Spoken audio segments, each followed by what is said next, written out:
আসসালামু আলাইকুম। আজকে সন্ধ্যার একটি ছোট্ট ভ্লগে আপনাদের সকলকে স্বাগত জানাই। আজকে আমার বাসায় আমার দুইটা বোন বেড়াতে এসেছে। আজকে যেহেতু বাইরে বৃষ্টি হচ্ছিল, মনে করলাম ওদেরকে একটু ডিমের ডেভিল ভেজে দিই।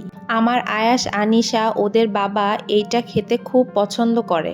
আজ দুপুরে রান্নার পরে এইটা রেডি করে রেখেছিলাম সন্ধ্যায় ভেজে দিব বলে।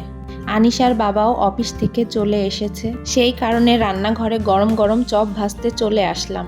আমার আনিশা আয়াস তো সেই খুশি চপ ভেজে দিচ্ছি বলে। আজকে আনিশার বাবাও বসে আছে বাইরে চলে যাবে বলে, এই কারণে তার মেয়েকে পাঠিয়েছে, তোমার মায়ের কাছ থেকে চপ নিয়ে আসো। আনিশার কাছে তার বাবার জন্য চপগুলো দিয়ে দিলাম। এবার আমাদের জন্য ভাজা শুরু করলাম। আসলে বাচ্চারা বাসায় নতুন নতুন কিছু তৈরি করলে ওরা খুব খুশি হয়। আমি ইউটিউব দেখে এই রেসিপিটা শিখেছিলাম। এটা বানালে খেতে কিন্তু খুবই মজা হয়, আপনারাও বানাতে পারেন বাসায় রেসিপিটি দেখে। ভাজা শেষ হয়ে গেছে, এখন আমরা সবাই খাবো একসাথে। পরিবারের লোক খাওয়ার মজাই আলাদা।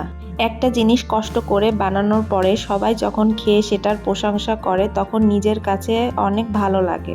নিজে কষ্ট করার পর সেটা যদি খেতে ভালো হয় তাহলে কষ্ট করাটা সার্থক হয়, আর যদি খেতে খারাপ হয় তবে মনটাই ভেঙে যায়। আজকের ভিডিওটি এ পর্যন্তই। আপনাদের সকলের কাছে কেমন লেগেছে অবশ্যই কমেন্ট করে জানাবেন, আর ভালো লাগলে একটি লাইক করে দিবেন।